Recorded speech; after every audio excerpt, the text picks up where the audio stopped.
এতবার ডাকতে শুনতে পাচ্ছিস না? খেয়াল করিনি। খেয়াল করিনি মানে?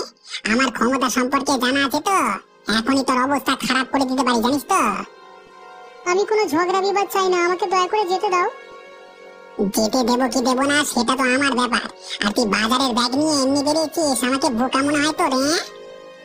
বেরিয়েছি মানে ওই টুকটাক বাজার করতে একটু বাজারে যাচ্ছি। তাহলে তো ভালোই দিনকাল যাচ্ছে তোর। আমি আমার মতো যাচ্ছি, তুমি কি কিছু বলবে? এই এই তোদের মতো গরিব ভিখিরিদের আমি কি বলবো রে? গরিবদের বেশি সুখে হাসি খুশিতে থাকতে নাই, না হলে সমস্যা হয়ে যাবে, এই বলে দিলাম। তুমি যেমনটা বলবে তেমনটাই হবে নগেন, দয়া করে আমাকে একটু শান্তিতে থাকতে দাও। অবিনাশ বাবুর নাম শুনেছিস তো? ওনার হুকুম মানলি জীবনে শান্তিতে থাকবি, না হলে অশান্তি তোর পেছু ছাড়বে না। আমি গরিব মানুষ, কারোর সাথে তো ঝগড়াতে যাই না, তবে আমার সাথে এমন অবিচার কেন? রতন, তোর সাহসটা দিন দিন বেড়ে যাচ্ছে দেখছি। মুখে মুখে কথা বলছিস, এই সাহসটা একটু কমা, ভালো থাকবি। মাফ করে দাও, কোনো ভুল করলে আর কখনো হবে না এমনটা। বাহ, এই তো ভালো ছেলের মতো কথা। ভাই এদিকে ভাগ।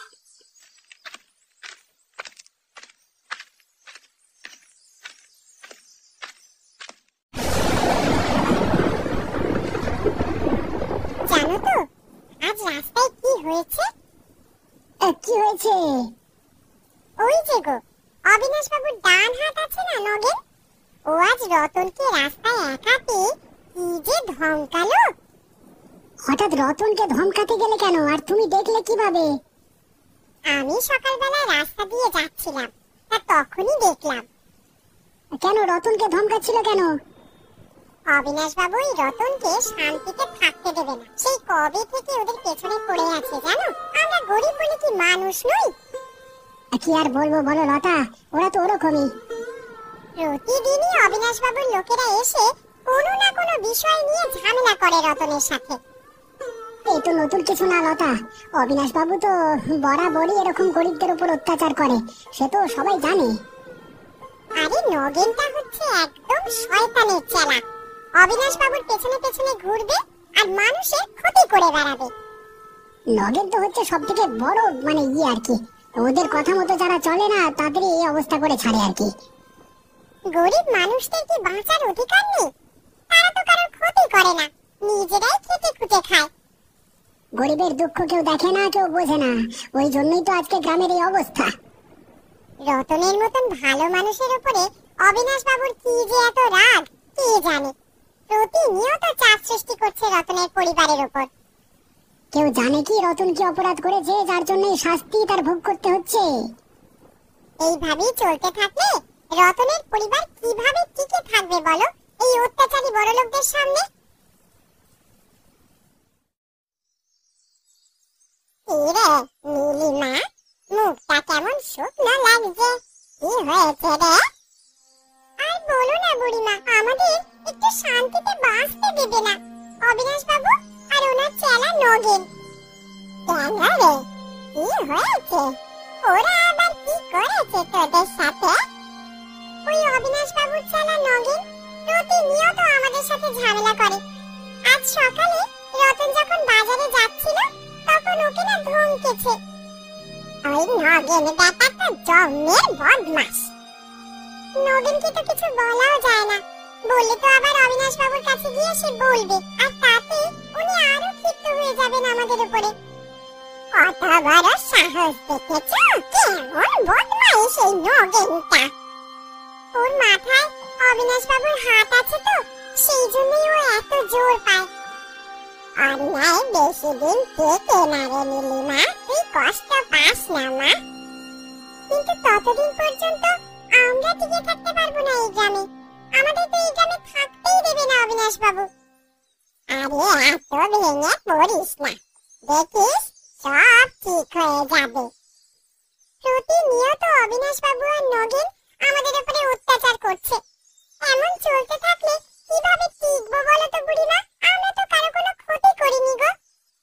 ওরা ওদের ভুল একদিন ঠিকই বুঝতে পারবে, তুই মন খারাপ করে থাকিস রে নীলিমা। দেখি ভগবান কবে মুখ তুলে তাকান। কিরে নগেন, কি শুনছি গ্রামে? কোথায় থাকিস তুই? কেন মোড়ল মশাই, কি হয়েছে? আরে ওই ভিখারি রতন বাজারে মাংস ভাজার দোকান দেবে বলছে।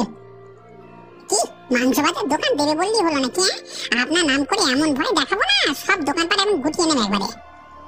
তোর মুরদ আমার জানা আছে, সারাদিন শুধু ফুটো মস্তানগিরি করে বেড়াস, কাজের কাজ তো কিছু করিস না। না বাবু, আজকে সকালে রতনকে পেয়েছিলাম হাতের নাগালে, দিয়েছে একেবারে ধমকে, ক্ষমাতে চলে গেছে বেটা। আমাদের বাজারে কোনো মাংস ভাজার দোকান নেই, দেখবি ভালোই চলবে, কদিনের মধ্যে দেখবি বড় লোক হয়ে গেছে রতন। দোকান চালাবে বললি তো আমি চালাতে দেবো না, ওরা দিন দিন বড় লোক হয়ে যাবে, ভালো থাকবে, এটা আমার সহ্য হবে না। তা সেটা যখন বোঝো তাহলে কোনো একটা বুদ্ধি বের করো রতনকে দমানোর। রতন আপনার ধার শোধ না করে কোনো কিছুই করতে পারবেন না, আপনি এত চিন্তা করবেন না তো মোড়ল মশাই।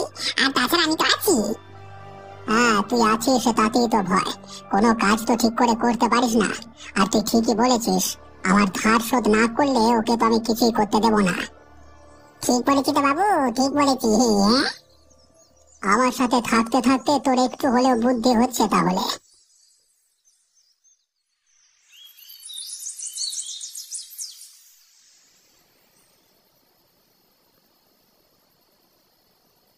কি হয়েছে গো? খেতে বসে খাওয়ার দিকে মন নেই, কি ভাবছো এত তুমি? আজকে গেছিলাম বাজারে দোকানটা দেওয়ার জন্য একটা জায়গা খুঁজতে। হ্যাঁ, সে তো ভালো কথা, তাতে এত চিন্তার কি আছে? চিন্তা তো এখানেই, ওই জায়গায় মালিক জায়গাটা দিতে রাজি হচ্ছে না। কেন? তুমি তো ভাড়া দেবে বলেছিলে। হ্যাঁ আমি সব বলেছিলাম, কিন্তু তাও উনি জায়গাটা দিতে রাজি হচ্ছেন না। প্রথমে উনি বলেছিলেন দেবেন, কিন্তু এখন তো বলছেন দেবেন না। ও মা, এমন করছে কেন গো? তুমি বুঝতে পারছো না নীলিমা, ওই লোকটা জমি দিচ্ছে না, কারণ অবিনাশ বাবুর লোক নিশ্চয়ই তাকে ভয় দেখিয়েছে যাতে আমি কোনো দোকান দিতে না পারি। হ্যাঁ ঠিক বলেছো, কিন্তু তোমার দোকান করার কথা তো গ্রামের অনেকেই জানে, হয়তো এই নগেন গিয়ে অবিনাশ বাবুর কানে ভাঙিয়েছে।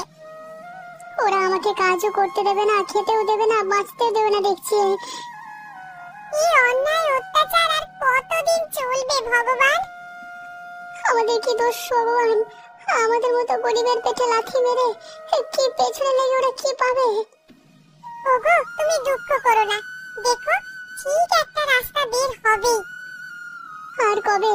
আমার মনে হয় যে অবিনাশ বাবু আর নগেন আমাদের এই গ্রামে থাকতে দেবে, কোনো না কোনো কারণে আমাদের ঠিক গ্রাম থেকে বের করে দেবে। তুমি দেখো।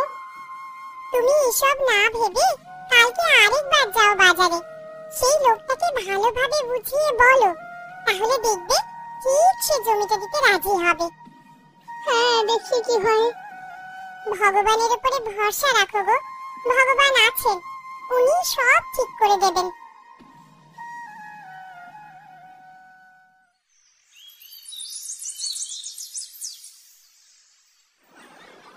দিন না দাদা, আপনার জমিটা আমি এখানে ভাজা মাংসের দোকান করব, আপনাকে উপযুক্ত ভাড়া দিয়ে আমি দেব। আমি অবিনাশ বাবুর সাথে কথা বলে নেব।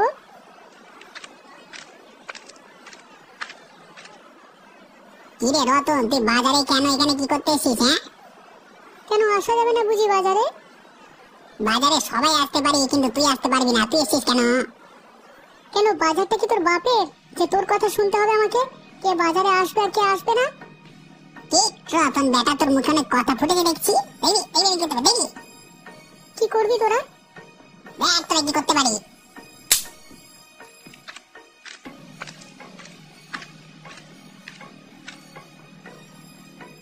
এটা কি হলো নগেন? অনেকক্ষণ ধরে দেখছি তোর বেয়াদবি, তুই রতনের পেছনে লাগতে শেষ কেন? আর তুই ওকে চড় মারলি কোন সাহসে? তুমি বুড়ো বুড়োর মতো থাকো, আমাদের মাঝে নাক গলা দিয়েছো না, তাহলে তোমারও কিন্তু সমস্যা হয়ে যাবে। তুই কি করবি দেখি আমি। তুই ভরা বাজারে সবার সামনে রতনকে চড় মারলি বিনা দোষে, তার বেলায় কোনো সমস্যা নেই তাই না? মেরে তোর কানের বারান্দা ঘুরিয়ে দেবো একেবারে।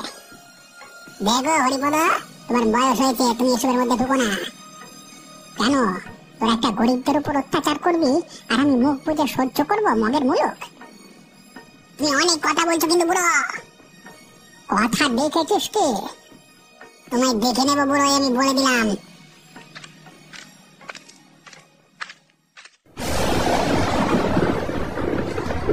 আজকে নগেন সবকিছুর সীমা পার করে দিয়েছে।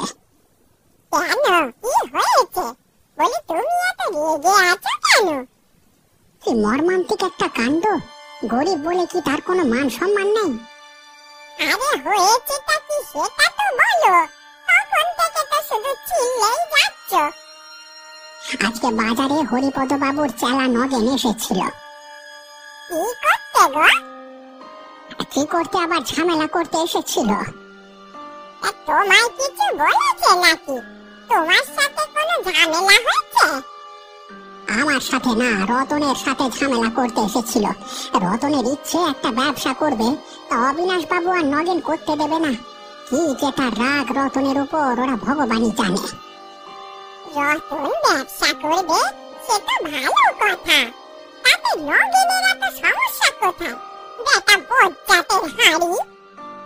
নগেন তো কারোর ভালো দেখতে পারে না। ভাজা মাংসের দোকান দিলে ভালো চলবে রতনের, তাই ওদের চলে যাচ্ছে, তাই ঝামেলা করতে এসেছিল। ও সবার পেছনে কেন এমন লেগে বেড়ায় কে জানে। এই ক্ষমতা বেশি দিন টিকবে না, দেখে নিও। আরে রতনের সাথে নগেনের কথা কাটাকাটি সময় নগেন সবার সামনে রতনকে চড় মারে। কি বলো গো, রতনকে চড় মেরেছে? আরে হ্যাঁ, নয়তো কি বলছি, তাতেই তোমার মাথাটা গরম হয়ে গেল। তাই জন্যই তো আমি অন্যায়ের প্রতিবাদ করেছি। একদম ঠিক করেছো, অন্যায়কে কখনো প্রশ্রয় দিতে নেই।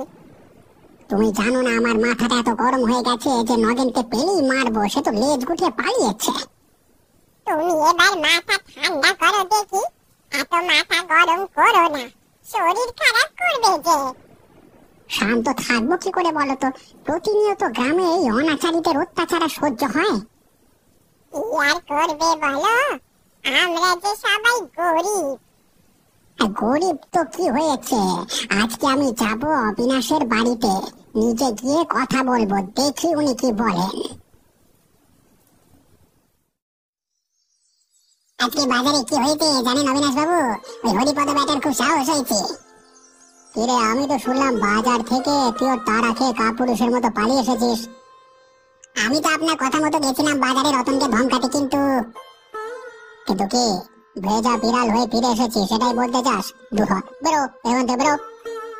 রাগ করবে না বাবু, আমি সত্যি রতনকে ধরেছিলাম, আপনার নাম দিয়ে ভয় দেখালাম। এমন সময় কি এই রতন মুখে মুখে তর্ক করছিল, তাতেই তো আমার মাথাটা গরম হয়ে যায়, আর আমি রতনকে চড় মারি ফাটাস করে। ঠিক করেছিস, গরিবের আবার মুখে মুখে কথা। ঠিক ওই সময় পাশ থেকে হরিপদ পুরো ঝামেলা জুড়ে দিল, না হলে তো প্রায় হয়ে গিয়েছিল। কি হরিপদ? ওর বেশি বার বেড়েছে, দেখছি আমি ওই ব্যাটাকে। উনি মাঝখান থেকে এসে রতনের পক্ষপাতিত্ব করছিলেন আর আমাকে মারতে আসছিল, ওই জন্য তুমি চলে এসেছি। মনে হচ্ছে রতনকে ছেড়ে আগে হরিপদ বুড়োর ব্যবস্থা করতে হবে। সেটাই ভালো হবে মোড়ল মশাই, আমারও মনের জ্বালা মিটবে। কিন্তু হরিপদর তো বয়স হয়ে গেছে, এখন এই বুড়োর উপর অত্যাচার করলে হিতে বিপরীত হতে পারে। কি করতে হবে আপনি শুধু বলুন, মেরে পাট করে দেব। ওরে মাথা মোটা, যেটা বলছি সেটা আগে শোন। হরিপদর পেছনে লাগলে গ্রামবাসী খেপে গিয়ে বিদ্রোহ করতে পারে। এতদিন তো করেনি। ওরে খ্যাপা, আরে হরিপদ হচ্ছে একজন বুড়ো মানুষ, তোদের মতো জোয়ান নাকি? হ্যাঁ ঠিকই তো বলেছেন মোড়ল মশাই, কিন্তু ওর তেজ কম না। তুই বরং রতনের দিকে নজর রাখ, দেখ বেটা কি করে। পরের বার রতনের সাথে দেখা করতে গেলে আপনাকে নিয়ে যাব, তাহলে কেউ আর মুখের উপর কথা বলবার সাহস পাবে না। কি গো হরিপদ জেঠু, এত তাড়াহুড়ো করে কোথায় যাচ্ছ? আরে মেজাজটাও তো ভালোই গরম মনে হচ্ছে, কি হয়েছে?